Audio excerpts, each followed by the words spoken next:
자, 문제를 풀겠습니다.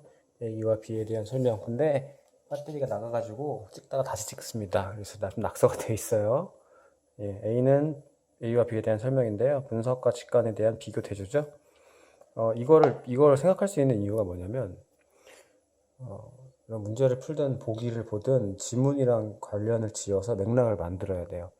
그러니까 아무 맥락 없이 뭔가를 보는 거랑 특정한 맥락을 만들어 놓고 뭘 보는 거는 다르다. 그래서 A와 B에 대한 설명인데 이 글은 분석이라는 것과 직관이라는 것을 비교 대조하고 있는 글이죠. 그러니까 그 차이점에 주목을 하시면 선지의 구성을 이해하고 또 두 가지를 비교해서 답을 찾을 수가 있겠죠. A는 대상을 인식하기 위해 끊임없이 관점을 증가시켜 나가는 실증과학의 방법이다. 끊임없이 관점 증가랑 실증과학의 방법, 이런 부분들이 본문에서 다 확인됐던 부분이에요. 예를 들면 실증과학의 방법이다. 이 부분은 바로 위에 여기 있습니다. 실증과학의 수단이 되는, 수단이라는 말과 방법이라는 말로 바뀌어 있지만 같은 얘기죠. 이렇게 확인을 하시는 거죠. 읽고 아까 저랑 같이 읽으면서 좀 체크하면서 내용의 흐름을 쭉 봐왔으면은 이것이 기억이 날 거고, 안 나면 찾아보셔야 되는 거죠. A는 사물의 외부에서, 그 사물이 아니고 외부, 사물이 아닌 것을 통해 사물을 이해하는 것, 본질일 수 없다. 이게 분석에 대한 설명이었죠. B, 직관은 사물 안에 존재하는 본질에 이르기 위해 대상의 상징적 표현을 지속적으로 포착한 형이상학의 방법이다. 형이상학의 방법인데요. 절대적으로 파악한 형이상학은 직관과 관련이 있는 것이긴 하지만 여기서 대상의 상징적 표현을 지속적으로 포착한다. 이렇게 되어 있습니다. 그런데 여기를 보면 분석은 상징에 의존해서 끊임없이 관점을 증가시켜 간다. 이렇게 되어 있죠. 이건 분석에 대한 얘기입니다. 그러니까 3번은 틀린 얘기고 답이 3번인 것 같습니다. A는 사물의 다른 대상들과의 비교를 통해 상대적 인식, B는 특정 관점이나 상정 이전 절대적 파악. 이것도 확인, 아까 했던 내용들인 것 같고, A와 달리 B는, 자, 이런 부분이 있습니다. 이거는 A는 아니고 B는 맞아. 이런 표현이죠. 이런 식으로 선지 많이 구성하니까 기억하시고, 부호적 표현이나 재현에 의존하지 않는 대상과의 직접 공감이다. 마지막 문단에서 확인했던 부분인 것 같습니다. 2번 문제 보겠습니다. A를 바탕으로 보기를 이해하는 내용을 적절하지 않은 걸 골라봐 했는데 여기 A를 바탕으로 라고 되어 있습니다. 이건 뭐냐면 본문의 A를 이 글을 읽는 맥락으로 생각해야 했습니다. 아까 우리가 A라고 묶었던 부분의 내용은 뭐였냐면 바로 직관과 분석의 관계에 대한 얘기였습니다. 그 중에서 직관은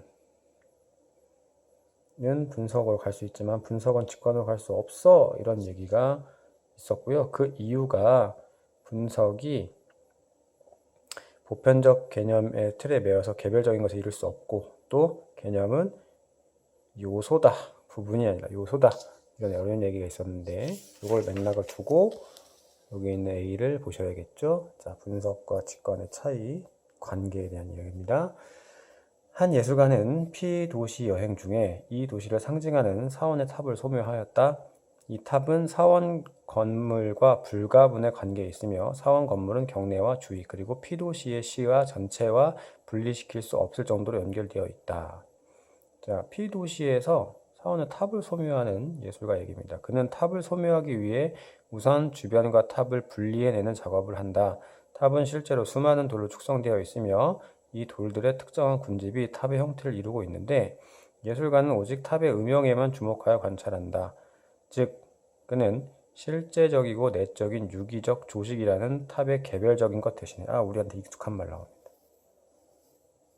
보편적 개념에 주목하여 외적이고 도식적으로 탑을 표현하였다. 자, 이거는 직관보다는 분석에 가까운 얘기죠. 예술가는 사원의 탑 외에도 피도시 여러 곳을 여행하며 이와 같은 방식으로, 어떤 방식?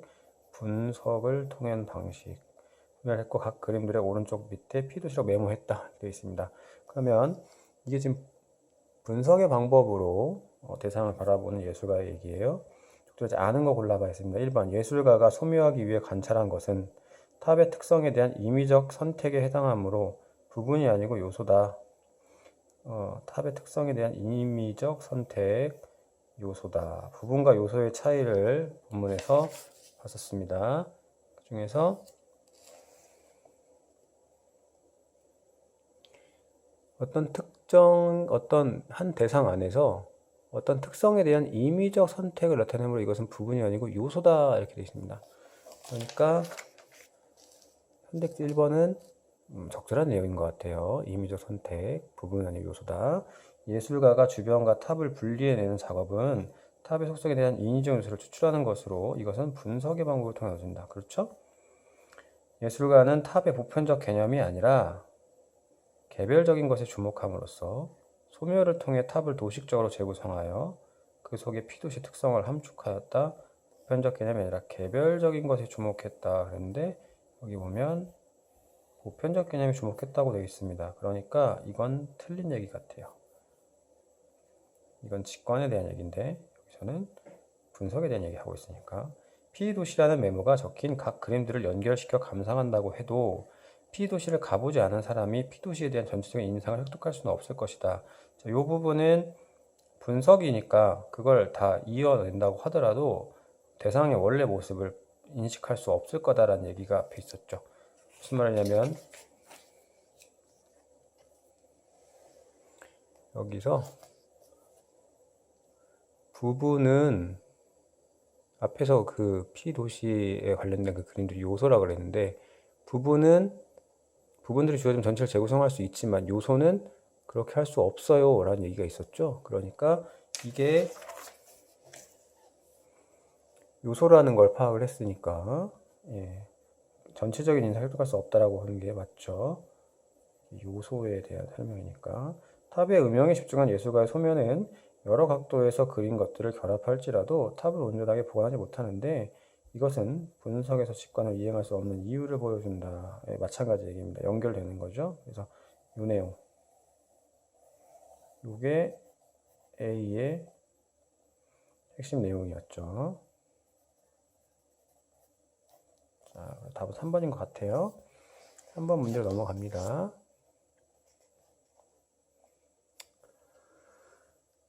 조금만 화면을 키울게요. 조금만. 보기는 기억 니은에 의문을 가진 서진이가 수집한 자료다. 윗글과 보기를 통해 판단 내용을 적절하지 않은 걸 골라봐. 기억은요. 여기에 있습니다. 각각의 분야에 고유한 방법이 존재한다. 근데 여기서 말하는 각각의 분야가 뭐야? 정신과학의 방법과 자연과학의 방법이요. 각각의 분야에 고유한 방법이 존재한다. 그리고 니은은 분석과 직관은 동시에 이루어질 수 없으며 서로 대립적인 성격을 지닌다. 입니다.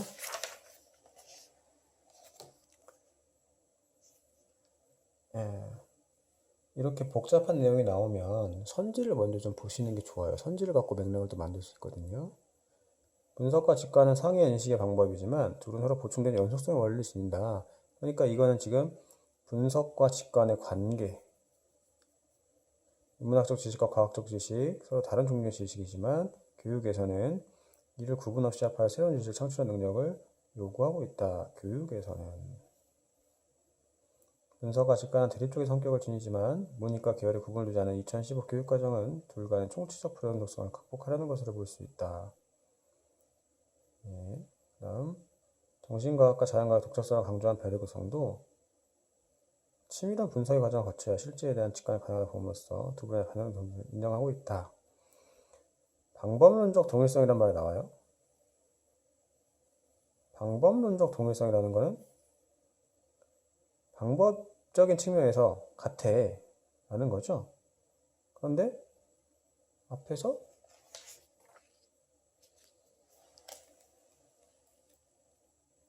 A를 보면 각각의 분야에 고유한 방법이 존재한다라고 베르그송이 얘기했다는 얘기죠. 이건 베르그송의 얘기가 아니고 딜타이의 얘기인데 어쨌든 각각의 분야에 고유한 방법. 방법론적 유사성, 동일성을 베르그송이 인정하고 있는지를 확인을 해야 됩니다. 각 분야마다 고유한 방법이 있지만 대학의 인재상을 보면 여기 대학의 인재상 있죠? 분야별로 적합한 연구 역량을 지닌 인재보다 서로 다른 분야별 지식을 융합할 줄 아는 역량을 지닌 인재를 요구함을 알 수 있어. 인재상을 보면 융합인재, 융복합, 융합, 융복합 중요하다. 그러니까 맞는 얘기 같아요. 여기서 각 분야마다 고유한 방법이 있지만 이게 이제 지문과 관련된 거, 윗글과 관련된 거, 여기는 보기와 관련된 거 이렇게 볼 수 있겠죠. 내용을 좀 살펴보겠습니다. 베르그송 관련 서적을 보면 분석과 직관에 대한 베르그송의 견해는 둘 간의 총체적 불연성을 의미한 것은 결코 아니다. 총체적 불연성을 의미한 것이 아니다. 예. 선택 3번에 이런 얘기 있었는데요. 그죠? 분석과 직관의 구분을 개념 없는 직관은 맹목이고 직관 없는 개념은 공허하다라는 칸트의 경구에 적용하면 분석 없는 직관은 공허하고 직관 없는 분석은 단편적이고 끝나지 않는다와 같이 표현할 수 있을지도 모른다. 그러니까 둘 다 중요해. 둘 간에 관계가 있어. 그 관계는 베르그송은 실제에 대한 치밀한 분석의 과정을 거친 경우에만 비로소 직관이 가능하다고 보았다. 즉 분석이 먼저 있고 그 후에 직관이 가능해. 이러한 분석과 직관의 연속성의 원리를 명시적으로 제시하진 않았다. 연속성의 원리가 명시로 제시되지 않았지만 이 원리는 베르그송이 인정했다는 얘기입니다. 신문 기사에 2015 개정 교육과정 이렇게 되어 있는데요. 2015 교육과정은 문이과 계열 구분을 없애고 창의 융합한 인재를 양성하는 것을 목표로 한다. 융합의 사전적 의미는 다른 종류의 것이 녹아서 서로 구별이 없게 하나로 합쳐지거나 그렇게 만든 또는 그런 일이다. 교육부가 정의하고 있는 창의 융합한 인재란 인문학적 상상력과 과학기술 창조력을 두루 갖추고 있는 바른 인성을 겸비하여 새로운 지식을 창조하고 다양한 지식을 융합하여 새로운 가치 창조. 여기서 좀 주의 깊게 볼 게 이거죠. 왜냐하면 선생님이 제가 앞에 윗글과의 맥락을 보라고 그랬죠. 윗글 맥락에서 이거 인문학적 상상력이랑 과학기술 창조력은 정신과학, 인문학적 지식, 과학 지식, 실증적 지식, 뭐 형이상학적 지식 이렇게 나눴던 것처럼 두 가지가 같이 나오는데 이걸 두루 갖춘다 이렇게 되어 있습니다. 그래서 융합 중요해 이렇게 되니까 이거를 좀 2015 개정 교육과정에 대한 얘기인데 이 2015 교육과정은 윗글의 맥락에 비추었을 때 두 가지에 대비되는 어떤 상상력이나 생각 또는 방식을 융합하는 게 중요해 이런 얘기입니다. 볼까요? 1번 분석과 직관은 상이한 인식의 방법이다. 서로 둘은 보충되는 연속성의 원리를 지닌다. 베르그송은 연속성의 원리를 얘기하고 있습니다. 이거 A랑 관련해서 볼 수 있을 것 같아요. 인문학적 지식과 과학적 지식은 서로 다른 종류의 지식이지만 다른 종류의 지식입니다. 윗글에 나오죠? 교육에서는 합하여 새로운 지식을 창출한 능력을 요구하고 있다. 여기 보면 새로운 지식이라는 말 보이죠? 분석과 직관은 대립적인 성격을 지니지만 문이과 계열의 구분을 두지 않은 교육과정은 총체적 불연속성을 극복하려는 것으로 볼 수 있다.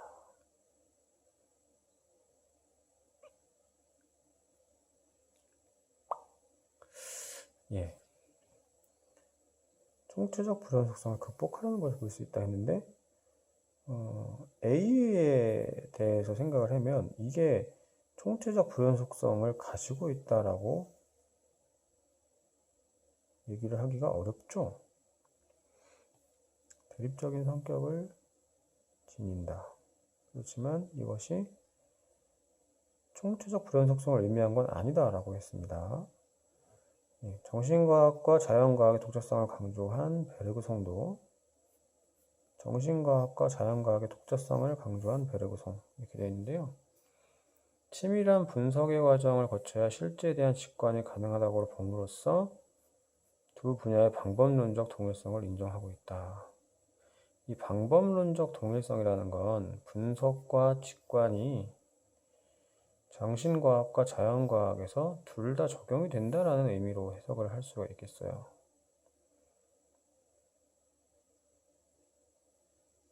3번하고 4번하고 좀 헷갈리네요.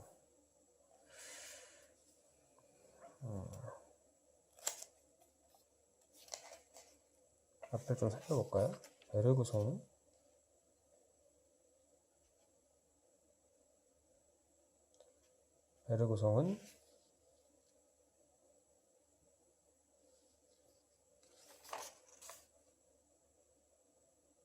방법론적 동일성을 인정하고 있다라고 했는데, 책에서 보면 베르그송은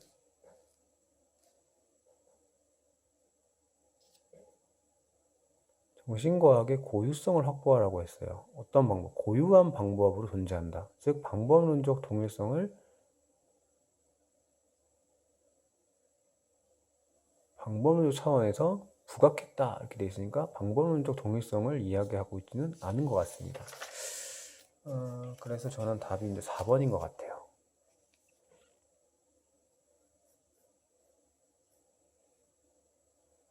근데 이 총체적 불연속성을 극복하려고 한다라고 하는 얘기도 원래는 이제 대립적 성격을 지닌다는 맞지만 총체적 불연속성을 극복한다 이런 얘기가 있는데 여기서는 총체적 불연속을 의미한 게 아니다라고 되어 있거든요. 예. 그렇지만 이건 베르그송의 견해에 주목을 한다면 베르그송이 이렇게 얘기했다라는 거죠. 그래서 조금 애매합니다. 답은 4번인 것 같습니다. 확인을 해볼게요. 오락가 해설 11쪽을 보면 334네요.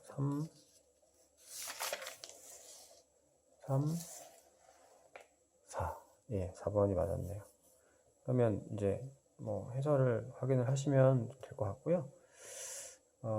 여기서는 총체적 불연속성에 대한 극복은 융합을 통해서 가능하다. 근데 2015 교육과정은 융합을 좀 주목하고 있다. 이런 거 부분에서 확인할 수 있을 것 같습니다. 자, 그러면 문제도 해결을 했습니다. 다음에는 또 다른 분야의 2강을, 사회문화의 2강을 보도록 하겠습니다.